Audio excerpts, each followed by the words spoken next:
Hola, buenos días. ¿Cómo están? Hola Irma. Ahí pudiste conectarte.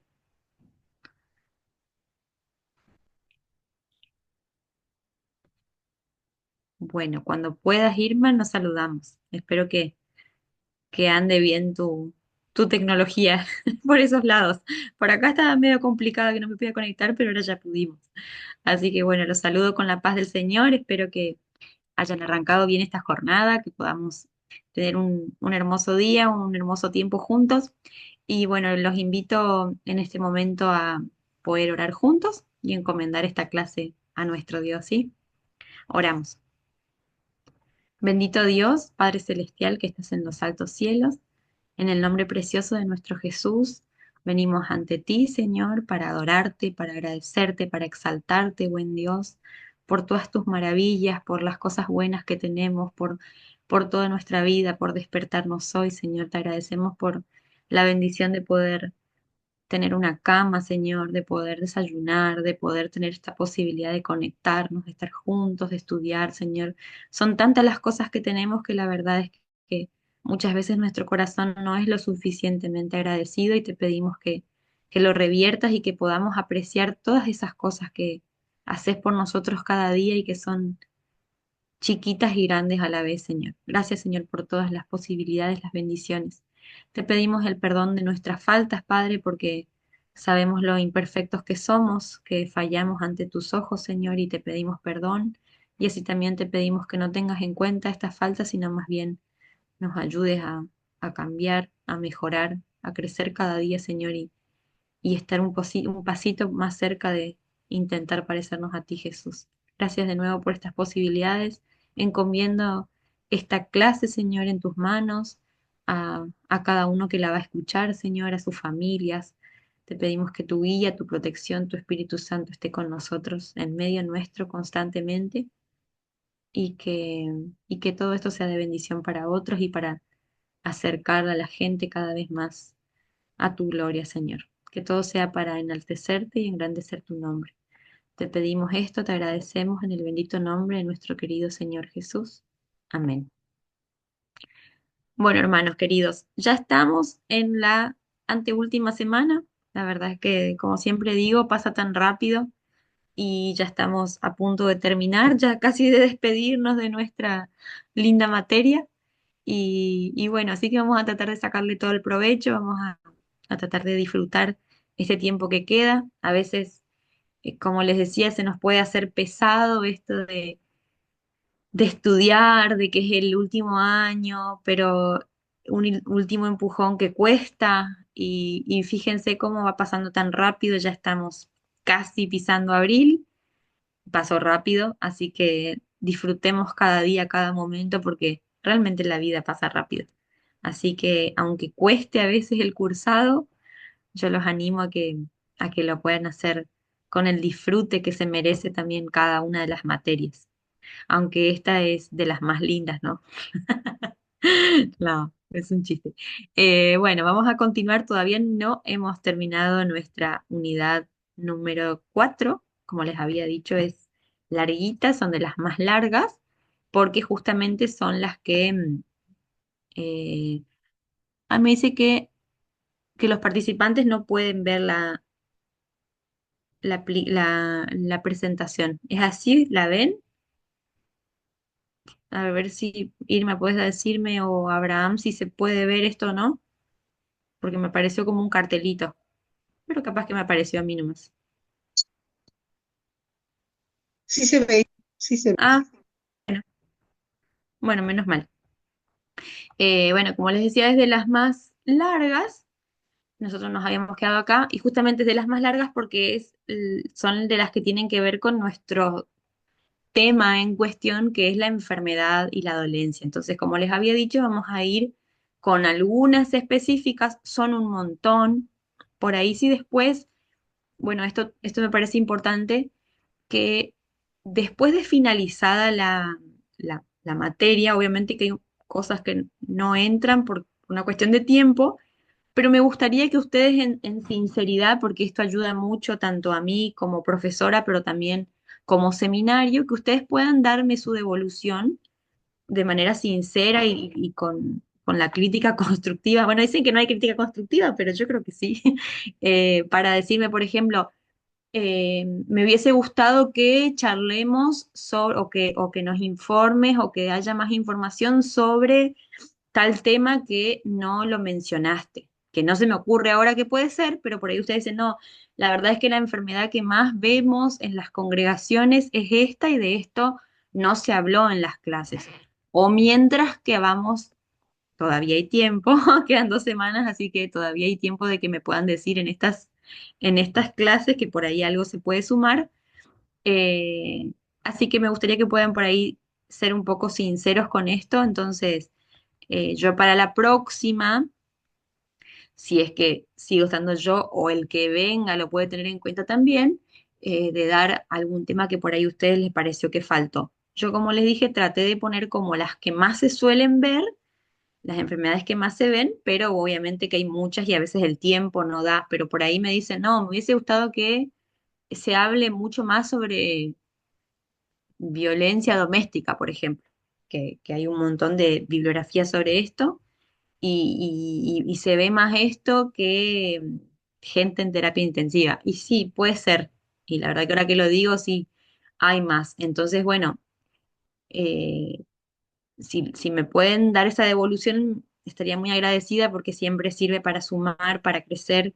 Y la verdad es que de la primera vez que di la materia a hoy hice reformas, pobre los primeros que fueron más conejillos de India, pero hice algunas reformas que me parecieron por ahí un poco pertinentes con respecto a, bueno, a que iba a ser más útil, ¿no? Bueno, adentrándonos en lo que nos corresponde en esta clase, habíamos visto, bueno, la vez pasada sobre discapacidad, vimos Alzheimer, y ahora vamos a ver algunas enfermedades y situaciones específicas, medio a grandes rasgos, pero no por eso menos importantes. Entonces vamos a ver, por ejemplo, que ante todas las situaciones de enfermedad que atravesamos, van a haber obviamente repercusiones y reacciones a nivel emocional y psicológico. Como dice ahí, durante intervenciones y curas particulares. En todo momento, en todo proceso de enfermedad, sea con enfermedades crónicas o agudas, vamos a tener cierta repercusión emocional y obviamente que eso va a estar en mayor o menor medida dependiendo de la persona, pero también de las circunstancias que le toque vivir. Por ejemplo, nosotros también algo interesante que vemos en lo que es el modernismo y el posmodernismo en el que vivimos, es que la medicina de hoy tuvo muchísimos avances, grandes avances, con la cantidad de técnicas que permiten prolongar la vida, por decirlo de alguna manera, ¿no? Permiten la supervivencia y permiten una prolongación de la vida de los pacientes que de otra manera, digamos, ay, perdón, que de otra manera estas personas estarían destinadas directamente a morir o que incluso son cosas que pasaban antes, ¿no? Eh, Son procedimientos distintos que traen un montón de soluciones, pero obviamente también traen un montón de inconvenientes. Mirando el lado positivo y la parte buena de todo esto es que la persona puede seguir con vida y muchas veces tener una calidad de vida muy buena gracias a las tecnologías que existen hoy. Una de esas, por ejemplo, que vamos a ver son las máquinas de hemodiálisis que permiten que la persona tenga una calidad de vida en algunos casos mejor o peor, pero que es una prolongación de la vida, básicamente. Entonces, tanto el sistema sanitario, o sea, todas las personas que involucran a esto, tienen también sus repercusiones emocionales en estar viviendo, conviviendo con la enfermedad y con la muerte cercana muchas veces, como también, obviamente, ni hablar del enfermo y de las familias. Ahora, lo cierto es que estas pacientes con estas condiciones, sea que tienen que tener una prótesis, por ejemplo, o tienen que andar con una sonda, o tienen que tener una mascarilla, capaz son pocos casos, pero sí existen, o tienen que estar conectados a una máquina, o incluso una medicación de por vida, que por ahí vendría a ser lo más leve, pero sí es cierto que tienen una condición de dependencia. Y esa condición de dependencia siempre es a un objeto extraño, a algo extraño, a lo que me es externo. Hasta que, en el mejor de los casos, la persona logre una buena adaptación y ya no lo tome como tan extraño, sino como una extensión de sí mismo. Por ejemplo, como vamos a ver en hemodiálisis, que es esto de los casos, ¿no? Em, a veces cuando se habla de un órgano trasplantado, también hablamos de que es un cuerpo extraño en la persona, ¿no? Y a veces eso, al volverse tan indispensable para la supervivencia, también se vuelve como amenazante, peligroso, porque si eso no estaría, o si eso no funciona bien, o si hay algún problema, mi vida puede correr peligro. Entonces, a partir de todas estas nuevas tecnologías apareció lo que es una imagen corporal distinta. Tenemos que incorporar una idea de nosotros mismos distinta de la que veníamos acostumbrados. Ahora, específicamente cuando hablamos de diálisis o hemodiálisis, bueno, hablamos justamente de una insuficiencia renal crónica donde la persona tiene que hacerse constantemente este cambio de sangre, por decirlo de una manera, ¿no? Esta máquina funciona de limpieza, de purificación y vuelve hacia la persona una sangre más purificada con los medicamentos y todo lo que necesita la persona, hasta que, siendo que están en una lista extensa muchas veces, llegue el donante de un riñón, que incluso muchas veces puede ser incompatible con la persona. Yo siempre les cuento en esta parte de que yo trabajé, obviamente como psicóloga, no médica, en un centro de diálisis y bueno, como que me tocó ver de cerca cómo era el procedimiento y demás, y cómo la persona pasa de una emoción a otra en muy poco tiempo. En el tiempo que yo estuve, les puedo decir que era un porcentaje muy bajo de las personas que realmente lograban aceptar de buena manera esa condición. Muchos por ahí la aceptaban resignados porque no les quedaba otra opción, digamos, porque sabían que sin esa máquina se mueren, y muchos otros tenían una actitud reticente. Lo hacían porque no les quedaba otra, pero no les gustaba. Justo esta imagen es de una época de pandemia, ¿no? Porque fíjense cómo tienen los barbijos, que incluso era más difícil aún, ¿no? Bueno, en este caso es uno de los que más supone dependencia porque la persona tiene que ir mínimo 3 veces por semana a estar mínimo 3 o 4 horas conectados a una máquina. Y bueno, y significa un montón de cosas, ¿no? Porque a veces a algunos les dan calambres, se sienten mal, están incómodos. Muchos por ahí se la pasan durmiendo y se les pasa rápido la hora, pero muchos no. A veces se llevan bien entre sus compañeros y otros no. Los que viven lejos, por ejemplo, tienen que depender de un remis que los busque, que pase a buscar a sus otros compañeros, que lleguen y hasta que esté preparada una cama, una máquina, tienen que esperar afuera. Y después, una vez que salen, tienen que esperar a sus compañeros para irse todos juntos. La verdad es que es un día perdido o un día destinado a esto. Y muchos, por ejemplo, en los días que no les toca ir, se sienten desanimados, con poca fuerza el otro día. Entonces son personas que realmente su vida cambia completamente porque tienen que destinar este tiempo a estar haciendo esto. Había una paciente que me acuerdo que ella se lo había tomado realmente muy bien, una chica re joven, y, y ella decía que ella había entendido que ese era su trabajo. Obviamente que estaba pensionada, entonces, bueno, vivía de su pensión, pero que ella había tomado como esas horas que tiene que ir ahí como si fuese el trabajo que tenía que hacer. Entonces, así como otros se iban a su trabajo, ella sabía que esas horas tenía que estar ahí siendo un trabajo. Y la verdad es que esa fue una manera en la que le sirvió mucho para aceptarlo.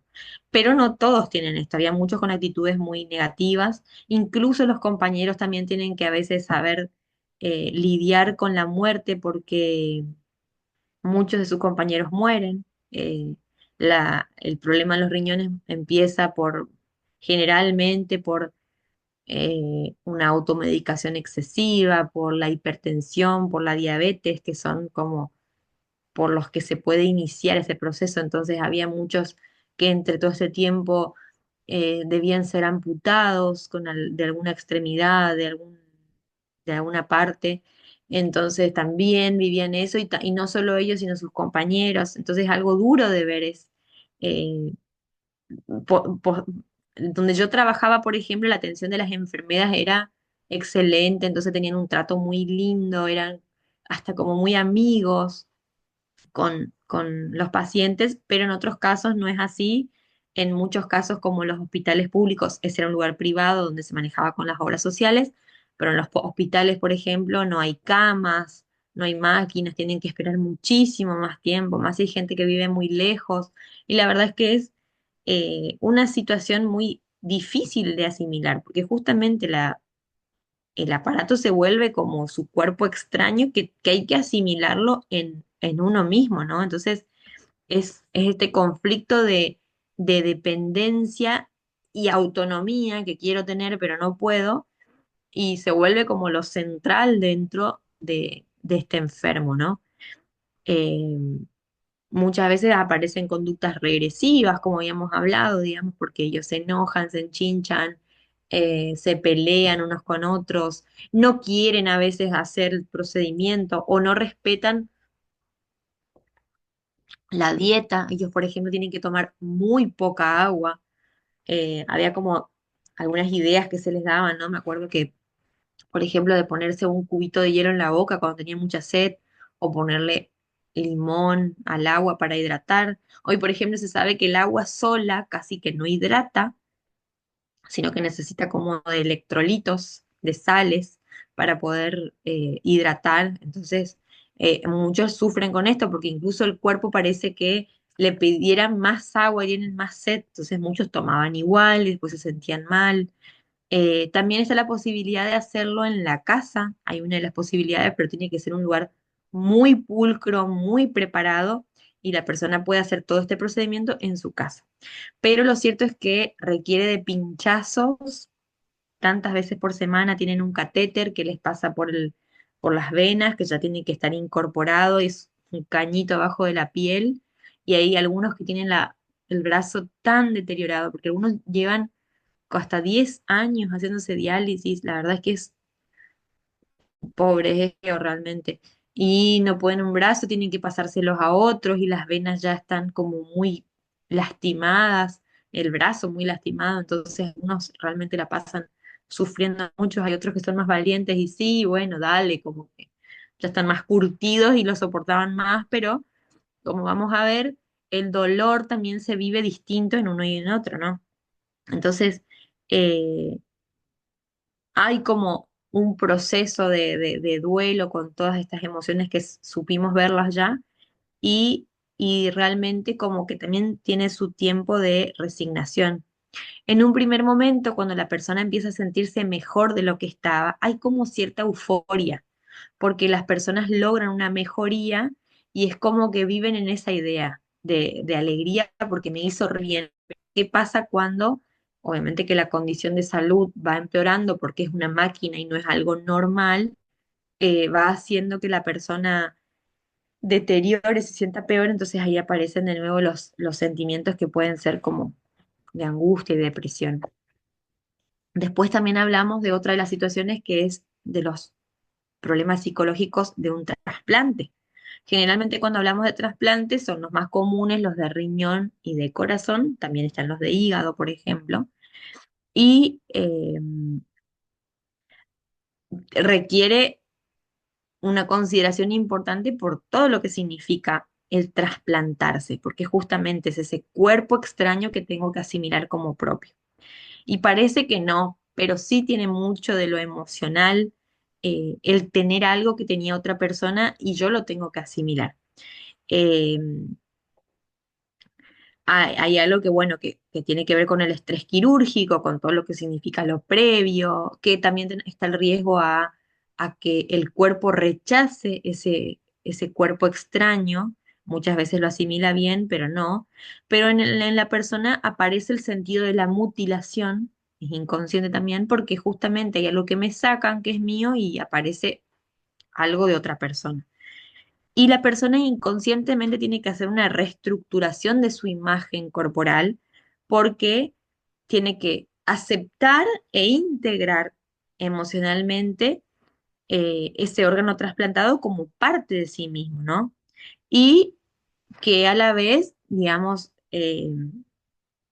eso le dé después la libertad de poder manejarse como si fuese suyo, digamos, tener independencia, que para llegar a ese paso de la independencia hay como todo este proceso previo que no es tan simple para la persona, no solo lo que significa el riesgo de una cirugía, sino también todo el proceso previo de los análisis, de la espera de un donante y cuando llega toda la incertidumbre que genera, también el hecho de cómo va a ser el después, porque hay un buen tiempo de ver si asimila o no. Es más, a veces pasa mucho tiempo y parece que el cuerpo lo asimiló bien y por ahí lo rechaza. Eh, entonces, esa amenaza de rechazo siempre está y muchos viven con esa carga de que posiblemente esto no funcione. Eh, desde el punto de vista psicológico también hay una relación muy importante entre el donante y el receptor. Posiblemente el donante, bueno, y ahí hay una amplitud de posibilidades, ¿no? El donante, bueno, si se trata de corazón, obviamente que es alguien que no vive más, pero muchas veces está viva la persona que dona el otro órgano y a veces, bueno, por más de que sea conocido o desconocido, es una vivencia muy incómoda para el receptor porque justamente es como si le debiera inconscientemente la vida a esta otra persona. Entonces aparecen unos sentimientos de ambivalencia entre la gratitud de lo que significa, pero que se mezcla con resentimientos, con cierta culpabilidad, con vergüenza y hasta duda de la propia identidad. Más si se habla del corazón y todo lo emocional y lo simbólico que está asociado a lo que es un corazón. Más si hablamos, por ejemplo, de la Biblia, digamos, cómo la Biblia habla constantemente del corazón, ¿no? Y del corazón en cuanto a emociones y sentimientos. Entonces hay como muchas repercusiones psicológicas, perdón, que no hay que subestimar. Y muchas veces pasa de que la persona no tiene esa apertura para hablar, ni siquiera se anima a expresar que aparecen estos sentimientos ambivalentes. Es como si tendrías que estar sí o sí agradecido por la posibilidad de que te dan y listo. Y muchas veces no lo vive la persona de esa manera. Después de la intervención, digamos, de trasplantes, aparece muchas veces un delirio sí, transitorio, muchas veces, pero eh, que aparece, digamos, como al sentirse en un cuerpo extraño o perseguido. Eh, Ahora, un dato importante es que cerca del 90% de la población que fue trasplantada muestra negación a sentimientos emotivos hacia el donante. Y es como que, y hacia el órgano recibido, y es como que tiene un desinterés absoluto por este tema. Es como que hay algo que no le permite aceptar una relación con el donante, justamente porque es como que sos vos en mí y yo tengo algo tuyo y genera esta confusión. Entonces prefieren no tener ningún trato y bueno, mostraron como desinterés, ¿no? Otro tema es el de la terapia intensiva. Cuando hablamos de la terapia intensiva, obviamente que son personas que van a estar en un lugar. Esperen que voy a cerrar acá el WhatsApp porque suena. Ay, ni sé dónde está abierto. No, no está abierto, no sé qué hace el ruido entonces. Bueno, justamente que son personas que tienen que estar aisladas en un lugar totalmente pulcro, totalmente sin otras personas, a no ser que haya otras personas conectadas a la máquina, a las máquinas, a los aparatos. Y la verdad es que la persona que está en terapia intensiva tiene riesgo de tener varias perturbaciones psicológicas, porque hay muchas de las situaciones que se dan que son como fuera de lugar, tanto de el lugar en el que están, en el que casi no pueden ver a ningún familiar. eh, Generalmente son personas que ya vienen con una trayectoria, a no ser que sea como algo puntual que haya pasado como un accidente, pero si no son personas que vienen con una trayectoria de enfermedad, entonces terminar en ese punto también es como un declive total de la salud, no solo física, sino también en cuanto a lo emocional, y tienen muchas que soportar grandes afecciones. Y también es cierto que las personas que trabajan conviven con esta sensación, con olores que tienen que ver con entonces, olores distintos, olores que a veces asocian a la muerte, hay mucha gente que lo dice, ¿no? Entonces, no es solo tener en cuenta a la persona que está enferma, sino que muchas veces, si nos encontramos con personas que trabajan en estos ambientes también, hay que tenerlas en cuenta, porque ellos incluso pueden sufrir algo que se llama el burnout, que traducido es como el quemado laboral. eh, Porque es como que la persona llega a un punto en el esto pasa en cualquier tipo de trabajo, puede pasar en cualquier tipo de trabajo, que es un estrés laboral tan alto que la persona realmente se estresa yendo a trabajar, porque es tanta la carga psicológica, a veces se da por abuso, acoso laboral y a veces por las condiciones de trabajo. Y realmente las personas que trabajan en un ambiente de enfermedad y muerte tienen riesgo de sufrir este trastorno del burnout justamente porque implica mucha movilidad emocional estar con estas personas, ¿no? Que el ambiente no es el de los más positivos y gratificantes, entonces a veces tiene mucho que ver que tengan buena relación entre compañeros, ¿no? Ahora, sí es cierto que para el trasplantado, para la terapia intensiva, perdón, hay como una privación sensorial muy grande porque eh, se escuchan ruidos de los equipos más que nada, visitas para medicamentos y controles de los médicos. Es una monotonía todos los días, incluso, bueno, no solo la de reducción de contacto y de movilidad, de comunicación interpersonal, sino les cuesta orientarse en tiempo y espacio porque si bien saben dónde están, es como que a veces aparece como cierta pérdida de la realidad y también pierden lo del ritmo circadiano, porque cuándo es día y cuándo es noche, si ahí siempre hay luz, por más de que me apaguen la luz a la noche para dormir, es como que en cualquier momento la pueden volver a prender para controlar algo y cómo pasan las horas del día. Entonces, qué importante es que incluso todo el personal de salud esté capacitado para poder informar en pequeñas cosas y hacerle sentir a la persona que está ahí como parte de lo cotidiano, por más de que no sea una cotidianidad, ¿no? Ahora, lo cierto es que estas perturbaciones suelen bajar una vez que la persona logra salir de la terapia intensiva y estar en una habitación normal y tener su recuperación.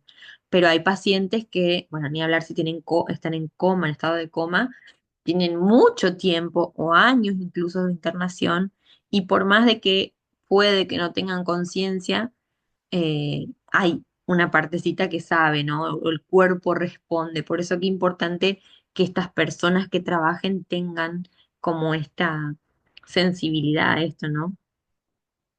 Que alguien pueda hablarle de algo que le dé tranquilidad, que le haga bajar ansiedades, bajar miedos, que se puedan conectar como personas, ¿no? Eh, bueno, según una encuesta que se había hecho, digamos, las personas tenían como, más allá de las necesidades fisiológicas básicas, es como que las necesidades que aparecían eran la de seguridad ante todo, de sentir pertenencia y de sentir amor, y que mientras que eh, las otras cosas carecían de importancia, pero ellos querían sentirse como en amor, en respeto, ¿no?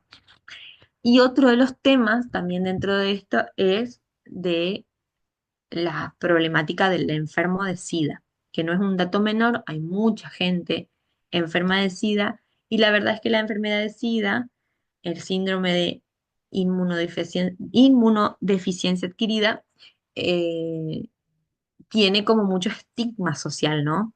Es como que el enfermo de SIDA, por más de que sabemos que no es así, pero como si te podría contagiar, como de cualquier forma, sabemos que el contagio no es tan simple, pero es como que es un temor social y a la gente como hasta le produce rechazo y asco un enfermo de SIDA, cuando incluso puede mantener una calidad de vida quizás saludable, entre comillas, y normal, es como que si la gente se entera de que hay alguien enfermo de SIDA, genera este estigma. Y justamente dentro de las repercusiones psicológicas, digamos, tiene como su carácter de novedad, de algo choqueante, de como un acontecimiento hasta desconocido para la persona, ¿no? Que es amenazador, que es algo que viene desde afuera porque tenés la amenaza o el estigma social, pero a la vez está dentro porque es la enfermedad que vive la persona. Y es interesante esto porque justamente esta amenaza no es solo de que será una condición que no tiene cura y que lleve a la muerte, sino que genera tanto rechazo de la sociedad. Entonces hay doble trabajo y doble proceso para la persona que sufre de esto. Muchas veces tienen, bueno, lesiones físicas que son evidentes y que tienen problemas en la cura, ¿no? Y es increíble cómo esto social tiene mucho de que ver porque la persona va perdiendo fuerza y perdiendo salud justamente por todo esto emocional de lo externo, porque eh, el SIDA tiene como su relación a un comportamiento de sexo y de droga. Entonces es como que se cae en ese estigma, cuando muchas veces la persona contagiada no necesariamente tenía prácticas desenfrenadas y de este tipo, pero el SIDA está asociado socialmente a esto. Y la persona, digamos, tiene eh, mecanismos defensivos donde eh, muchas veces aparece todo el chivo expiatorio, que es buscar un culpable afuera de la gente de contagio o de la sociedad que se vuelve tan mala, entonces se aíslan, se ponen como esa caparazón. eh, Se dan actitudes también de contradicción, como dice el autor también, o voto en términos religiosos, como si me curo no vuelvo a hacer esto, si Dios vos me curaste, prometo que te entrego mi vida. Es como que aparece el voto, ¿no? Eh, y aparece, bueno, justamente una dinámica depresiva, con vivencias de culpabilidad, a veces hay personas que se sienten indignas, aparece también personas que se vuelven peligrosas justamente por esto de volverse reacias a lo social, porque hay mucho estigma desde parte de las personas.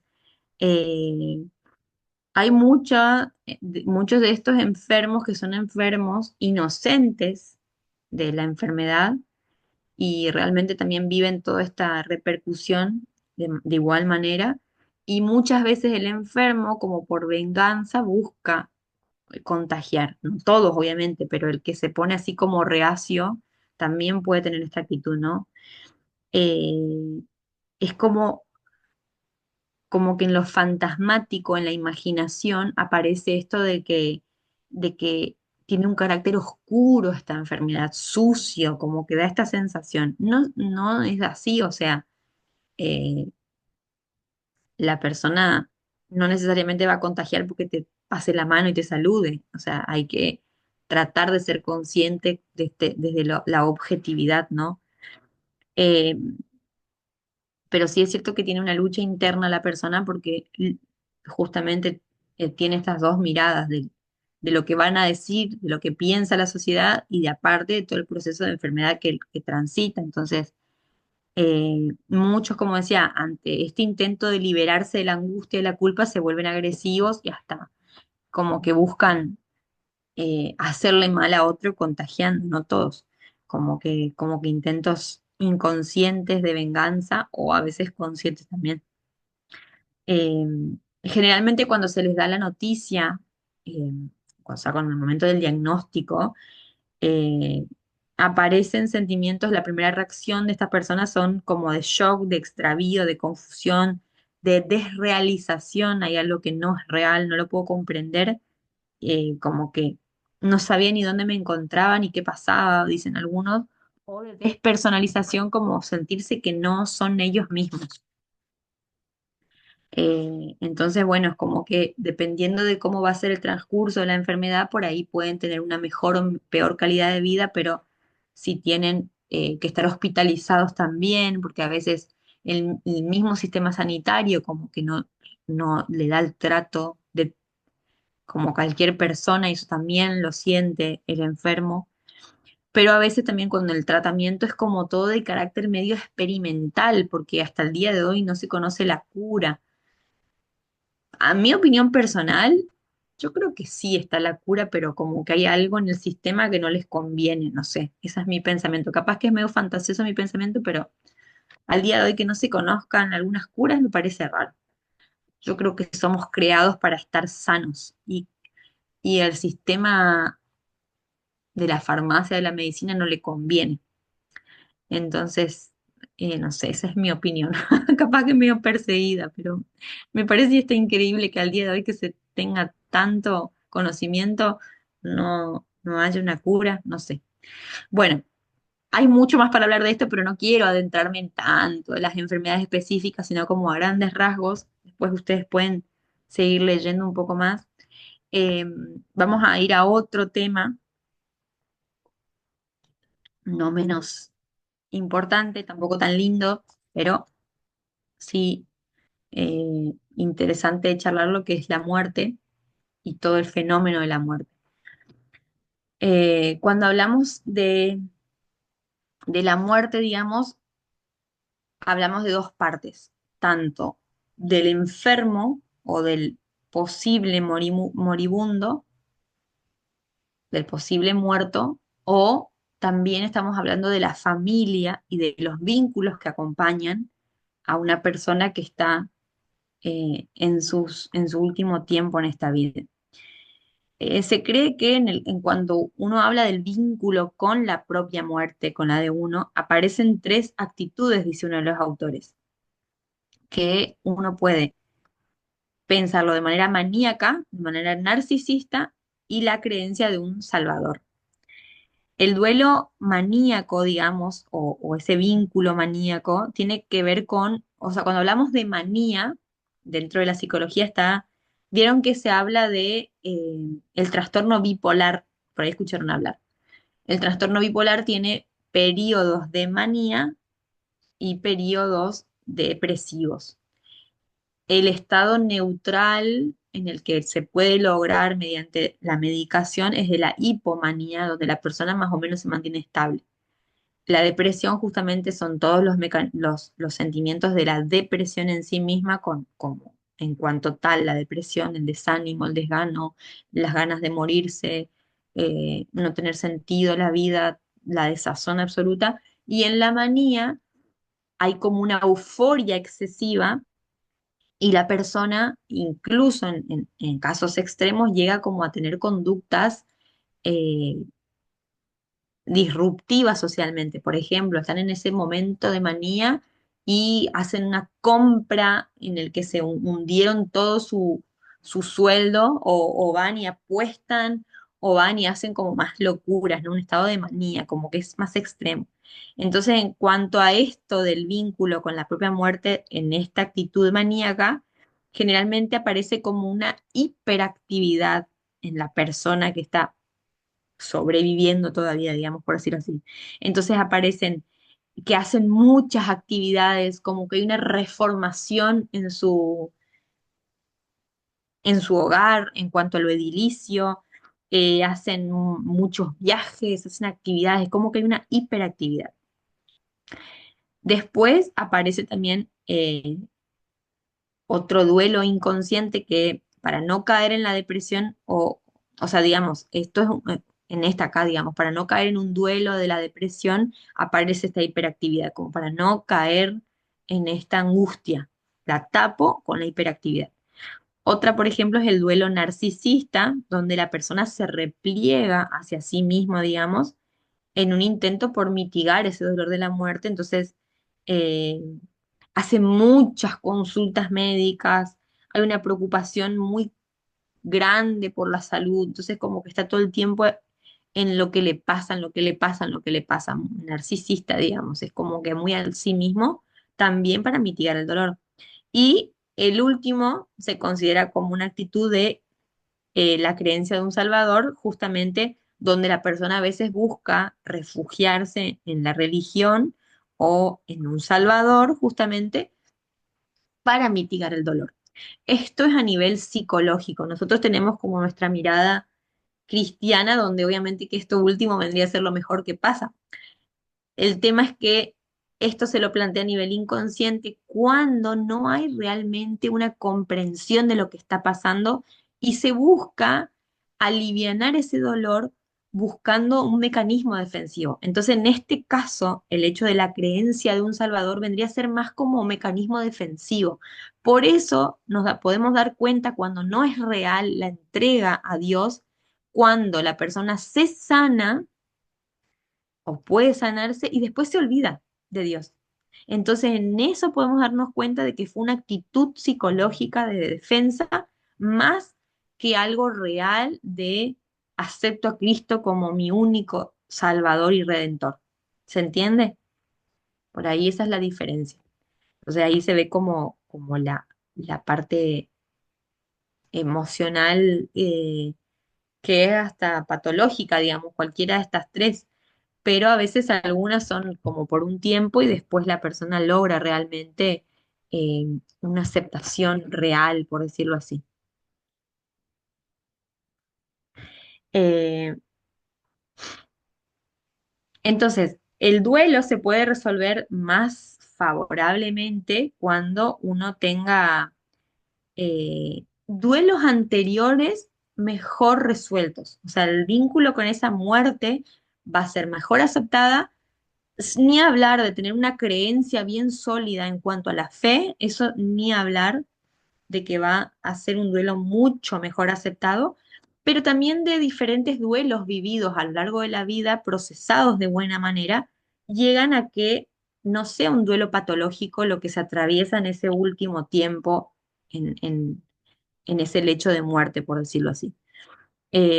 O sea, si uno tuvo una mucha ambivalencia durante su vida, eh, donde no tuvo seguridad en su infancia, en su crianza, es como que son pequeñas frustraciones y no bien trabajadas y aceptadas, procesadas por la persona, bien integradas las frustraciones y después sanadas, entonces eso lleva a que toda esta vinculación con la propia muerte se dé de manera más disfuncional. Al contrario, sí hubo más acompañamiento, más resolución de conflictos de manera asertiva.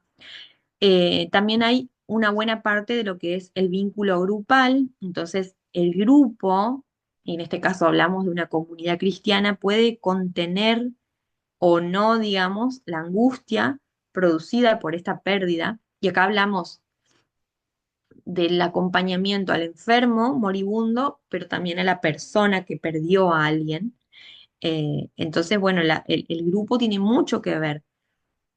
Siempre pienso, ¿no? Es horrible perder a alguien, pero es más horrible todavía perder a alguien sin una comunidad cristiana, porque realmente tiene mucho peso ese acompañamiento. Entonces, todas esas vivencias traumáticas, digamos, pueden ser acompañadas y la persona, si bien no puede transferir el dolor, sabe que puede contar con alguien para cuando no tengo ganas de hablar, pero necesito compañía, para cuando no tengo ganas de cocinar y por ahí hay alguien que puede estar conmigo, para llorar cuando tengo ganas, para abrazarme. Entonces, todo esto realmente puede ser más alentador para la persona. Em, Ahora, sí es cierto que en este vínculo interpersonal con el fallecido, acá hablamos de la familia, ¿no? Hay que entender que hay, en este proceso de duelo, digamos, en toda relación, digamos, hay ambivalencias entre amor y odio, entre valoración, descalificación, entre aprecio y desprecio. O sea, el vínculo no es algo estático, es dinámico. Tiene su historia, tiene momentos de satisfacción, tiene momentos de rechazo, de desfasajes, de engaños, de desengaños. O sea, eso se da en todas las relaciones y eso es imposible negarlo. El tema es que cuando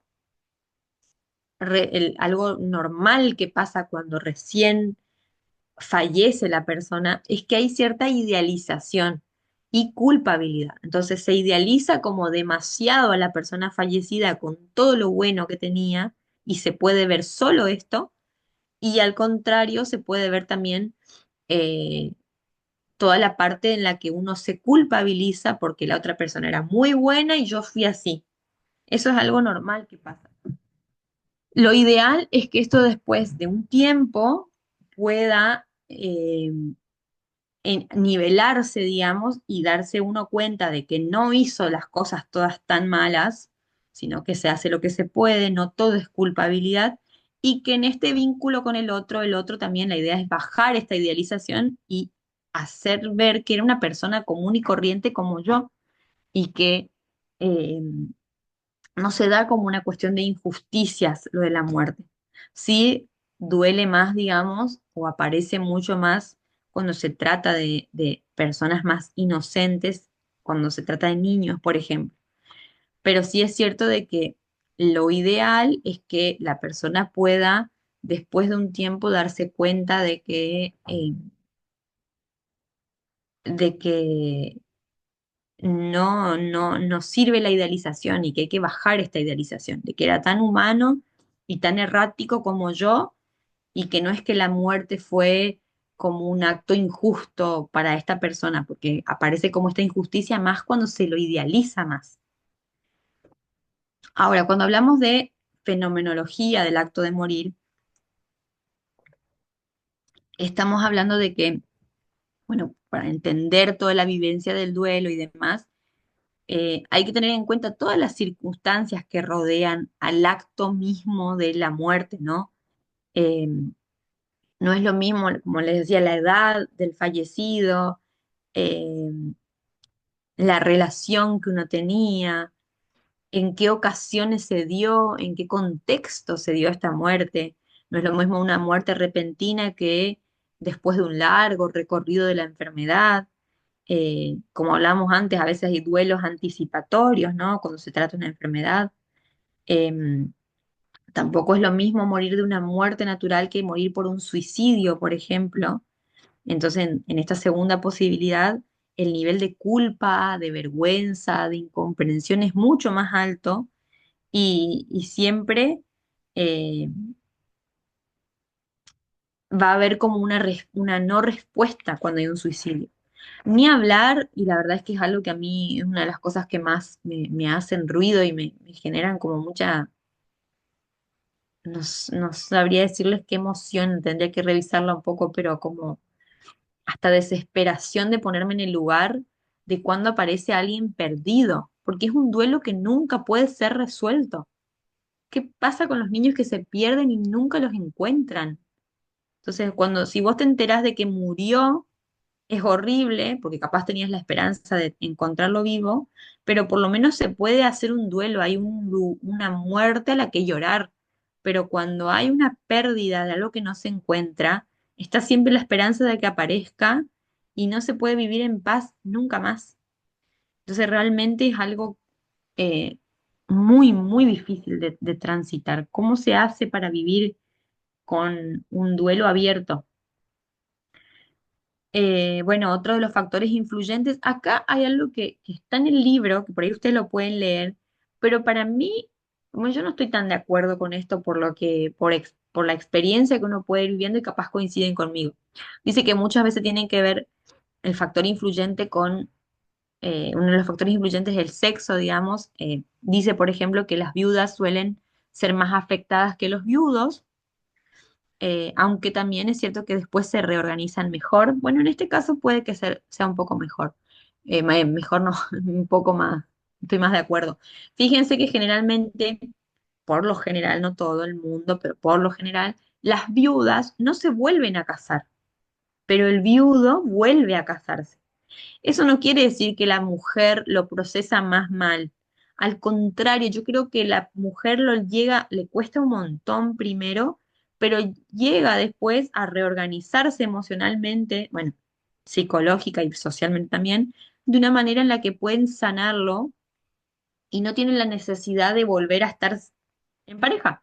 En cuanto al hombre, por ahí eh, emocionalmente pareciera que lo pueden superar mejor o que por ahí a veces es más rápido, pero aparece esta necesidad de la compañera, ¿no? Y rehacen su vida, que ojo, no estoy criticando ni nada, ni uno ni el otro, son formas de resolver, pero socialmente como que se ve que por ahí el viudo se vuelve a casar y la viuda se casa menos que el viudo.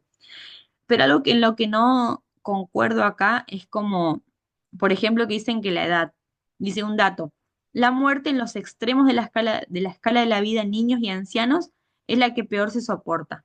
Para mí, por ejemplo, la de los niños sí, pero los ancianos no. Todo lo contrario, es como que el anciano no se soporta menos, se soporta menos cuando son edades más, cada vez más bajas, se soporta menos para mí. Em, Bueno, y sí también dice que el tipo de enfermedad, digamos, porque no es lo mismo morir de SIDA que morir, como decimos, de, de, de un suicidio, ¿no? Y obviamente que las creencias que tiene la persona y que tanto el muerto como la familia tienen mucho peso, ¿no? Ahora, después, bueno, en la unidad que viene vamos a ver qué hacer, digamos, algunas claves más específicamente. Pero acá les digo algunas que tienen que ver, bueno, que tenemos que tratar de saber que hay que escuchar más que hablar, porque a veces uno quiere hablar y rellenar el espacio. Eh, hay mucha importancia en el contacto físico, siempre con respeto a lo que quiera la otra persona, pero el contacto físico puede ser muy bueno. A veces no hace falta hablar, sino estar. Dice el ejemplo del autor, dice, todavía recuerdo el abrazo cariñoso y silencioso que recibí de un buen amigo ante la muerte de mi padre.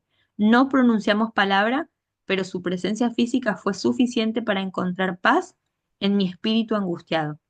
Es la misma experiencia que se tiene cuando un bebé llora. Se le abraza, se le besa y deja de llorar. Bueno, yo ahí soy más partidaria que sí hay que hablarle, ¿no? Pero realmente la paz la encuentra cuando hay contacto físico, no necesariamente tiene que hablar mucho. Porque a veces uno tiene eso de que quiere rellenar y tiene que decir algo, y no, no necesariamente es así. Ahora hay que no utilizar tópicos, como por ejemplo, no te preocupes, ya vas a salir adelante, tenés que ser fuerte, tenés más hijos, esto pasa pronto. Por ahí el de vas a salir adelante puede ser dependiendo del contexto, pero a veces lo trillado, lo tópico, como que no le sirve a la persona. No intentar consolar, porque en esos momentos poco importa lo que se tiene, porque el sufrimiento está centrado en esa pérdida. Pero sí se puede ofrecer una clave importante, ofrecer una ayuda concreta. Me llamas cuando querés, no importa la hora. Ya sabes que estoy si me necesitas. Eh, Y en eso hacerlo como bien específico, no solo, bueno, cualquier cosa llámame, no, sabes que estoy, pero también estar atento. Uno, llamar, escúchame, ¿querés que te haga, que vaya a la farmacia a comprarte esto que necesitas? Escúchame, estoy por ir al supermercado, ¿te compro las cosas? Hacerlo bien específico. Estar disponible, eh, entonces la escucha en el duelo no tiene hora ni momento determinado, entonces uno tiene que tratar de estar disponible en esto y empatizar, pero sin ser invadido por la angustia del otro, porque uno también tiene que correrse porque tiene su vida, su familia y no puede cargar a todo su mundo con el dolor del otro, ¿no? Eh, Algo interesante es que uno tiene que saber que es más sano recordar en paz que olvidar. No hay que hacer cosas para olvidarse, porque no te vas a olvidar, sino buscar recordar en paz.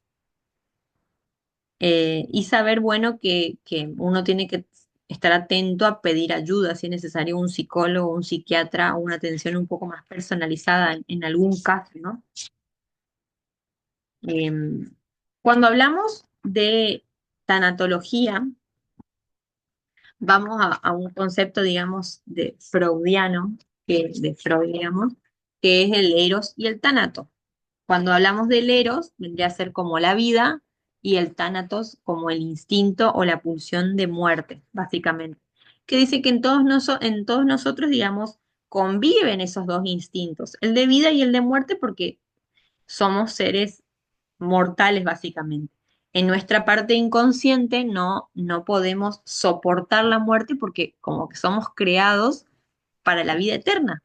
Entonces esa parte es contraproducente en nosotros, por eso es tan difícil asimilar la muerte. Pero son energías, hablaba Freud, por ejemplo, que hablaba de la agresividad y del amor. Entonces el tánatos vendría a ser como esa parte de lo agresivo de uno. Y la existencia humana está determinada muchas veces por esto. Entonces estamos por este lado y por el otro, por este y por el otro. Es como la vivencia misma, la constitución psíquica se da en estos dos niveles. Entonces, cuando estas vivencias no están sincronizadas, cuando prevalece, por ejemplo, más el tánatos, es donde aparece la angustia, la infelicidad, eh, los sentimientos de desazón, y bueno, en definitiva se puede decir como la enfermedad mental, ¿no? El hombre sano mentalmente, digamos, según esta teoría, es que puede naturalizar estas dos naturalezas, digamos, tanto de la destructiva, porque hay una que es- está en nosotros, digamos, y la de vida, que es lo que nos motiva, el eros, lo que nos da la pulsión de vida, las ganas de vivir.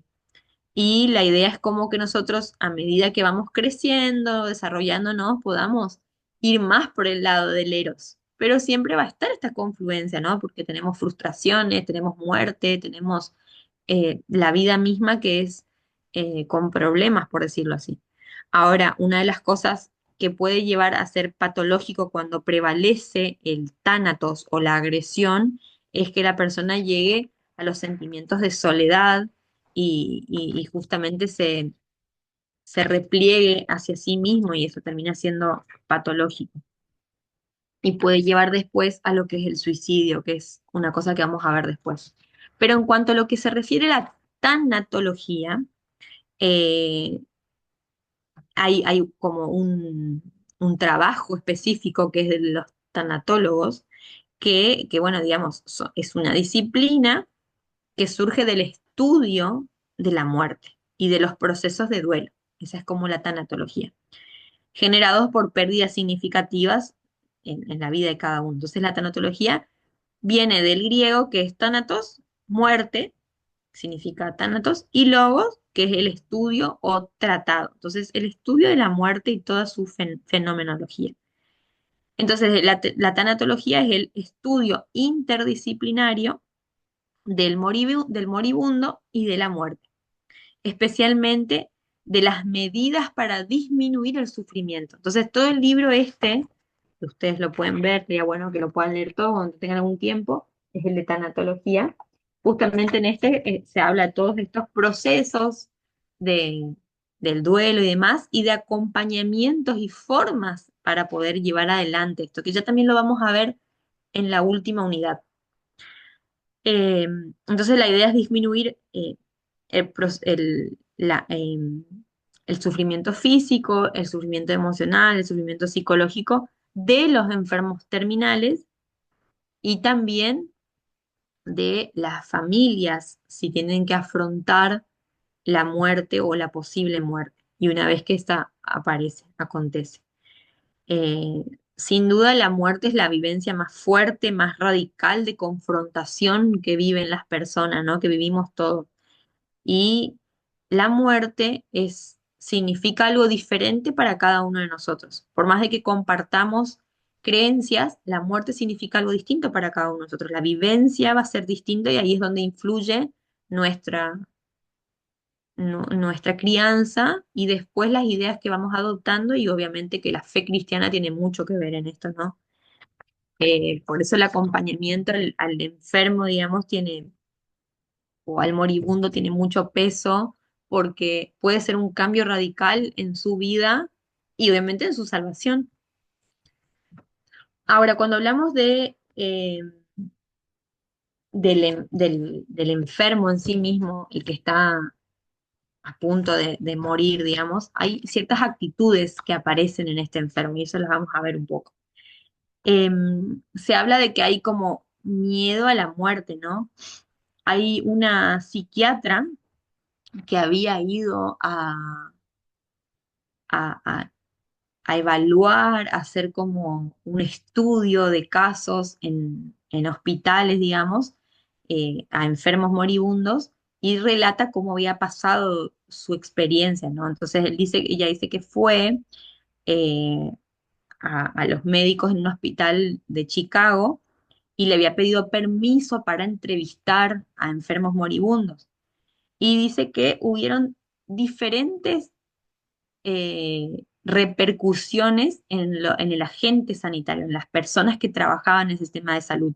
Y dice que algunos, por ejemplo, la habían acusado de crueldad eh, y algunos y se habían enojado, como diciendo algunos defendieron a sus enfermos, habían dicho que estaban demasiado cansados y debilitados para poder tener semejante conversación. Otros, por ejemplo, se negaban a recibirla porque decían que no tenían enfermos moribundos a su cargo, como que negaban eso.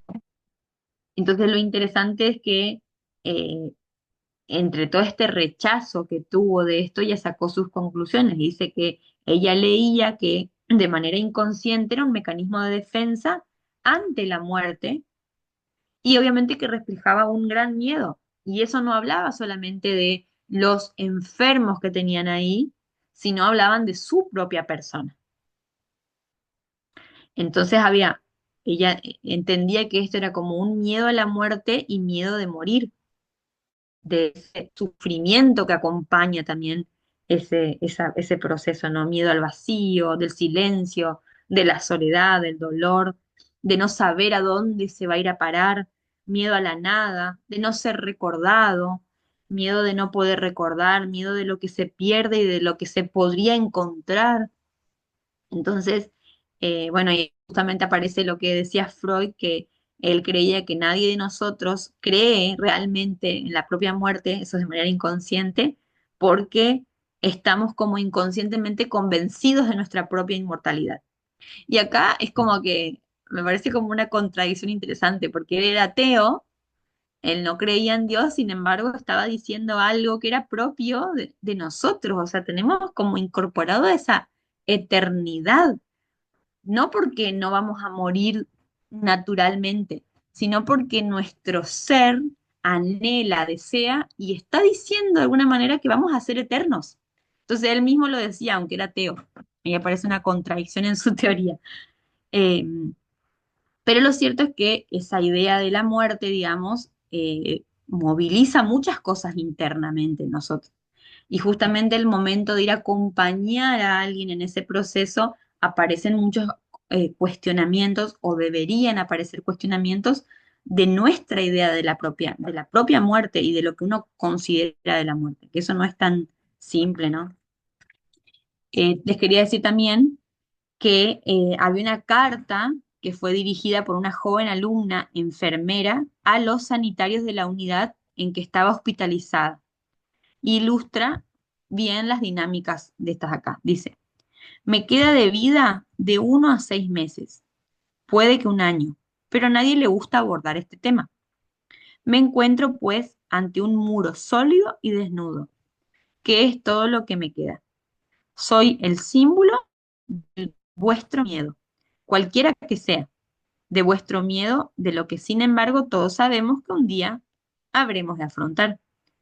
Vosotros pasáis por mi habitación para traerme medicinas y tomarme la atención, y os eclipsáis después de haber cumplido con vuestro cometido. ¿Obedece al hecho de ser una alumna enfermera o simplemente como ser humano? El que sea consciente de vuestro miedo y que me dé cuenta de que vuestro miedo acrecienta el mío. ¿Pero de qué tenéis miedo? Soy yo quien se está muriendo. No escapéis, tened paciencia. Lo único que necesito saber es si habrá alguien que me tienda la mano cuando lo necesite. Tengo miedo. Quizá os habéis vuelto indiferentes ante la muerte. Para mí esto es algo nuevo. Morir es algo que no me ha ocurrido nunca. Es interesante, ¿no? Como esta chica reflejaba no solo lo que le pasaba a ella, sino que veía la repercusión que tenía el entorno, ¿no? Que era su sistema hospitalario. El enfermo, digamos, que se encamina hacia la muerte, tiene necesidades muy específicas que al estar cerca, al compartir tiempo, se pueden descubrir y se pueden incluso satisfacer, digamos. Solo si nos sentamos un poco de tiempo con, decía un autor, a escuchar, decía esta psiquiatra, perdón, y, y, y le hacemos saber que estamos prontos a atender sus necesidades y dispuestos, es que por ahí la persona nos va a compartir sus preocupaciones y capaz que sea muy eh, alivianador para su persona el hecho de tener a esta escucha, ¿no? Pero también mencionaba esto de que uno tiene que considerar muy seriamente nuestra actitud hacia la muerte y el morir, ser consciente de las propias limitaciones y tener una gran madurez personal. No todos vamos a ser hábiles o no todos vamos a tener esa disposición para poder estar frente a estas situaciones. En cuanto a las actitudes del enfermo moribundo, dice esta psiquiatra también que aparecía como que primero aparecía la actitud del no y el yo no, como no puede ser que a mí me va a pasar esto, y era como una expresión de rechazo, como de frenar la angustia, ¿no? Entonces aparecía esa actitud defensiva de la negación que hacía como que aplazaba el tiempo del darme cuenta de que realmente esto me está pasando a mí. Otra de las actitudes era ¿por qué yo? Era una pregunta que a menudo se hacían las personas y estaban acompañados de sentimiento de rabia, de envidia, de resentimiento, que se proyectaba en los médicos, en las enfermeras, en los familiares o cualquier otro que apareciera, ¿no? Incluso hasta Dios muchas veces. Eh, muchos tenían esas conductas como regresivas, como asemejadas a los niños, ¿no? Cuando quieren conseguir algo que se les niega. Entonces, tratan de establecer convenios, pactos, tratos y sobre todo eso, como les decía, como ante Dios. Entonces como que querían negociar, ¿no? Un intento de eh, obtengo una ventaja si algo si hago esta buena conducta, ¿no? Eh, sí también mencionaba que hay como un momento particular del dolor, digamos, en que el enfermo próximo a la muerte y de esa separación con el mundo terrenal es que aparece como la depresión por las pérdidas experimentadas o de las que van a caer, digamos. Es como que aparece cierta sensación de que está quedando poco tiempo y todo esto ya no lo voy a vivir más o todas estas cosas perdí en mi vida, como que se hace mucha conciencia de esto y aparece esa depresión. Y al final, digamos, si tuvo tiempo, eso también es un tema, y si hay quienes lo ayudaron a pasar esas etapas que recién mencionamos, el enfermo puede alcanzar cierto estadio, que es la aceptación, donde no va a estar ni deprimido, ni enfurecido, tampoco feliz, pero puede como aceptar mejor este camino, como que ese cambio es como más vacío de sentimientos. No es que va a tener plenitud y gozo, sino que es como si el dolor se hubiese ido y aparece como la tranquilidad antes de ese largo viaje. Ahora hay que entender que los pacientes moribundos no siguen al pie de la letra ese esquema, no es rígido ni prefijado, digamos, Tampoco es para todos igual, ni todos se presentan, tampoco en el mismo orden, pero aparecen algo que suelen tener como estas características en lo general, por eso se viene al caso.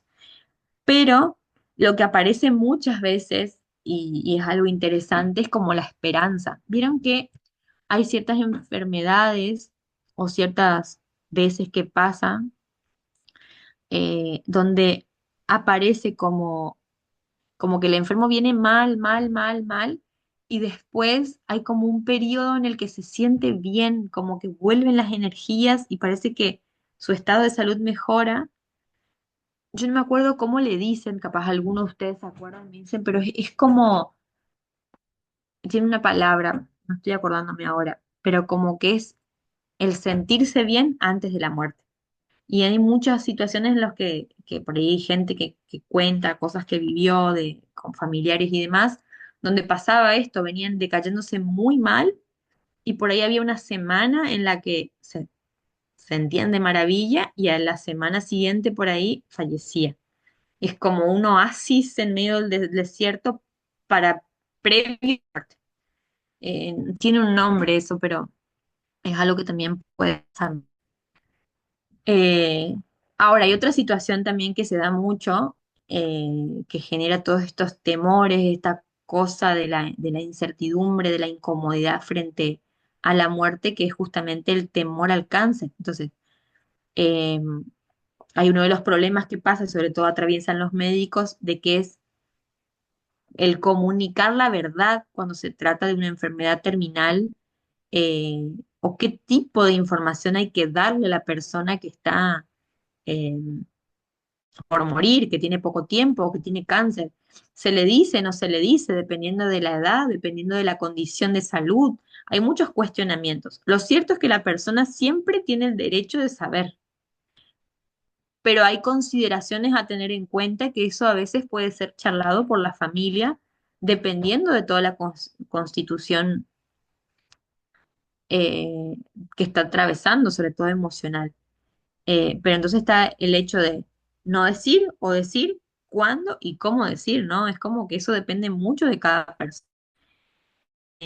Pero sí es cierto que hay que tener en cuenta que hay mucho en lo emocional y psicológico que va a ser trabajado a posteriori cuando se le dice una enfermedad.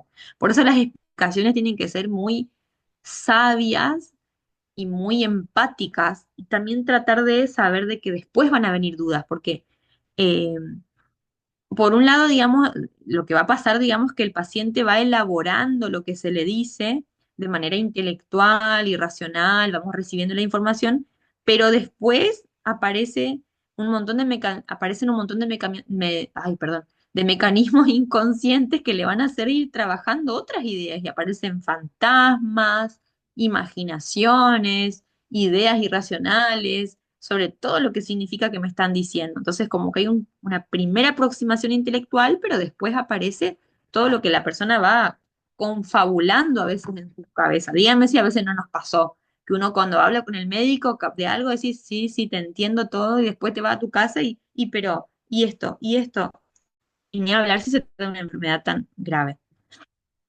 Entonces, hablar con el enfermo de esa perturbación, digamos, tiene que ser considerada en muchos aspectos. Por eso hay médicos que a veces no tienen tacto para hablar y hay otros que sí, re bien. Eh, Ahora, interesante porque al enfermo se le dicen a veces un montón de mentiras, eso también pasa.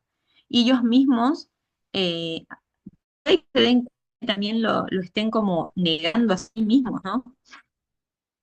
Eh,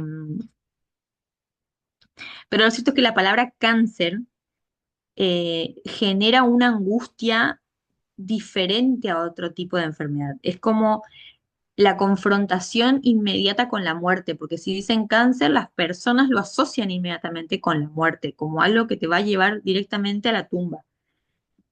Justamente el cáncer ocupa el puesto número uno del miedo frente a la muerte.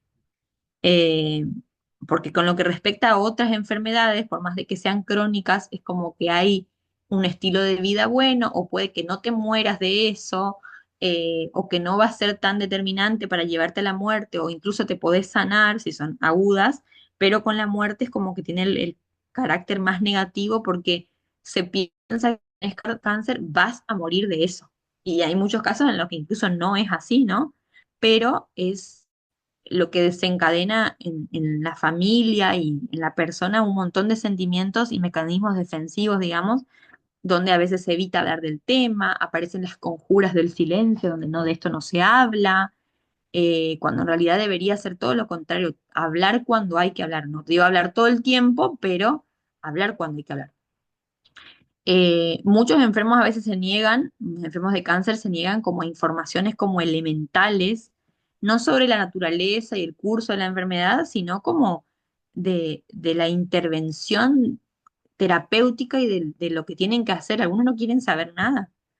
Eh, y es como que está como todavía la idea de que se quiere matar al enfermo, ¿no? Mucha gente tiene esa creencia de que si va a hacer esto es porque para que igual muera de manera disimulada. No sabemos que no es así, ¿no? Pero les cuesta como ser objetivos en esto, ni hablar de que si tienen mucho dolor, si tienen que estar muy postrados en la cama, si va empeorando la enfermedad. Y acá se habla también con respecto a el riesgo de suicidio con las personas moribundas. Y en realidad, los datos dicen que no alcanzan un porcentaje mayor ni más frecuente que de la población sana. Y sana entre comillas, porque no estamos sanos si queremos suicidar. Pero eso es un dato interesante, ¿no? Em, a veces hay como una contraposición, está esto de que está la conjura de silencio, donde todo esto no se habla, pero también eso a veces puede ser reemplazado drásticamente por la imposición de hablar y de tener que sí o sí hacerle a la persona tocar ese tema. Y a veces hay que tener como cierto equilibrio, ¿no? No, no de todo se habla en todo momento. Eh, a veces el médico puede dar informaciones precipitadas para aliviar la ansiedad y en realidad eso no es que alivie la ansiedad del paciente, sino que la exacerba. Eh, entonces, el punto no es si la verdad o no la verdad, sino cómo decirla y cuándo decirla. Por eso el médico debería tener como cierto tacto en esto, ¿no? Cuando, bueno, de otro tema, digamos, pero veniendo a lo mismo, no sé si hay una duda de esto, Irma, que estás ahí, por ahí yo voy medio rápido, pero No, no, no, está bien. Sí, todo como lo vas explicando está muy bien. bueno, Irma, cualquier cosa, me decís. Sí, claro, Bueno, gracias. bueno. Después nos adentramos a esto que es el dolor, y el dolor, por ahí hablamos de la enfermedad, esto es como el dolor en general.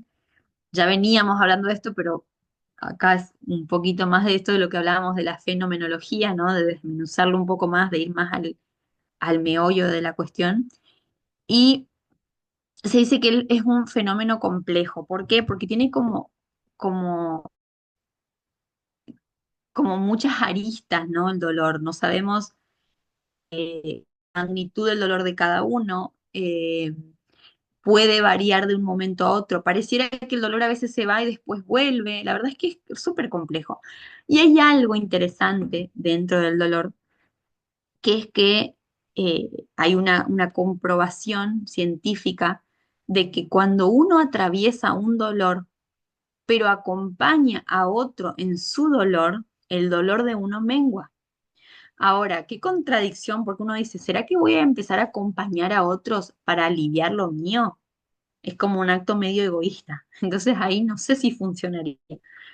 Sí es cierto que en algunos casos, eso creo que les conté en Consejería Cristiana, se recomienda por ahí que en casos de depresión, por ejemplo, se trate de hacer algo caritativo, algo por el otro, porque entonces no, la persona no está concentrada solamente en lo suyo, sino que puede ver que puede servir a otros, de que puede ser útil y también de que quizás su dolor no sea el más grande, sino que hay otros y que eso hace que se apacigüe el dolor. Entonces, como estrategia terapéutica, uno está haciendo una ayuda a esa persona que sufre depresión.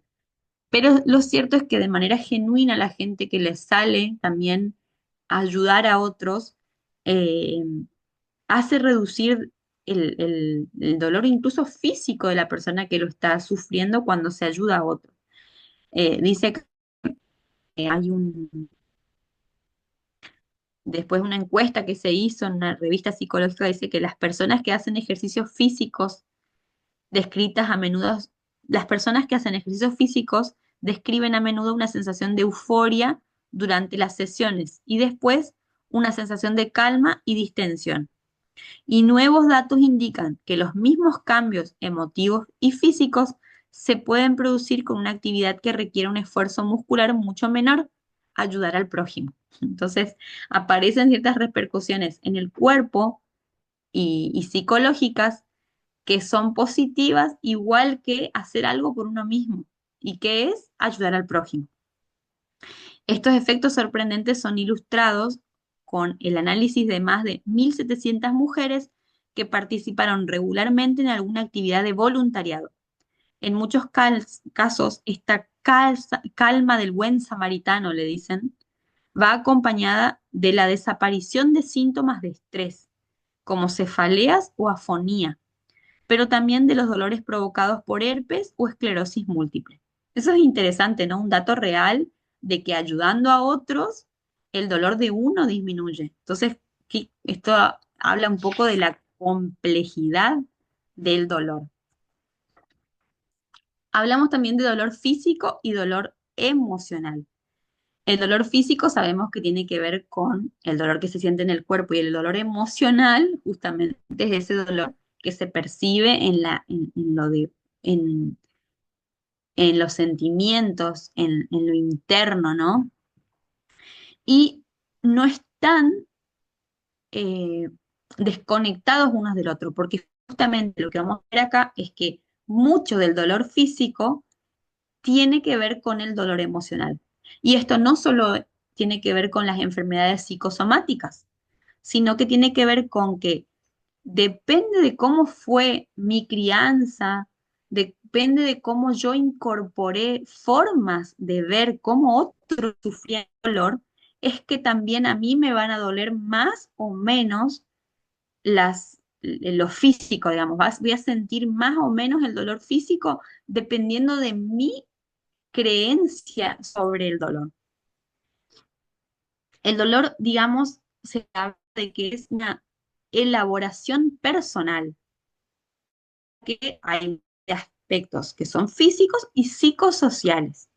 Entonces, justamente, digamos, el tratamiento correcto con el paciente eh, tiene que basarse en una consideración de lo psicológico, no solo lo físico. Entonces, como la otra vez veía un hombre que hablaba sobre la medicina china y decía que ellos trataban de ver al paciente en todo en todo en su parte física y emocional. ¿Cómo viene esta persona? ¿Cómo se sienta? ¿Qué actitud tiene? ¿Viene solo o viene acompañado? ¿Cómo es su cara? ¿Qué expresión hace? ¿Su cuerpo está tenso o está relajado? ¿Qué pasó anteriormente? Eso tienen que ver un montón de cuestiones, ¿no? No se tiene que ver solo la parte física. Hay médicos que hoy en día ni tocan al paciente. Hay pacientes que dicen, yo quiero que me toque por lo menos, que me duele acá, que me toque, y ni lo tocan. Me decía otra vez una kinesióloga que también hace masajes que decía, a los pacientes les gusta que le toquen, dijo, me decía. Quieren que los aprieten, porque no les gusta que le pongan solo una pantalla que le dé calor en una parte. Ni quieren que le hagan un masaje, que le toque algo. Y puede que sea verdad, ¿no? Entonces, el dolor es uno de los aspectos, digamos, más angustiosos de una enfermedad, cuando se siente físicamente, porque justamente el dolor es la señal de alarma que lleva a la persona a consultar, porque si no tiene dolor y tiene algún síntoma chiquito de dolor, generalmente muchos ni van al médico.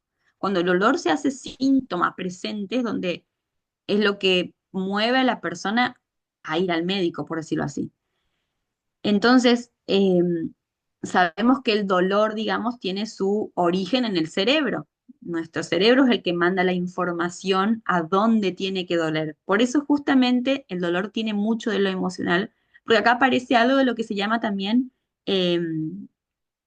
el síndrome del miembro fantasma, donde hay mucha gente a la que le amputaron alguna extremidad y siguen sintiendo dolor.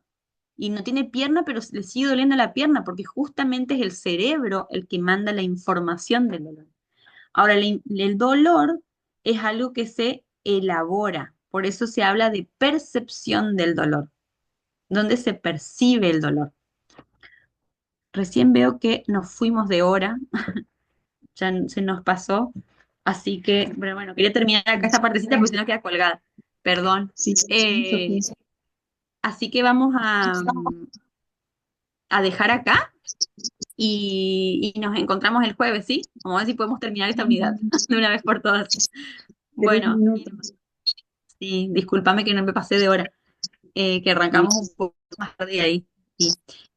Bueno, cualquier cosa me escriben, por ahí sí pueden ir haciendo el trabajo y cualquier cosa me van preguntando, ¿sí? Les mando un muy abrazo bien. grande, que tengan una linda jornada. Chao, chao. Gracias. Bendiciones. Chao. Chao, chao. Bendiciones.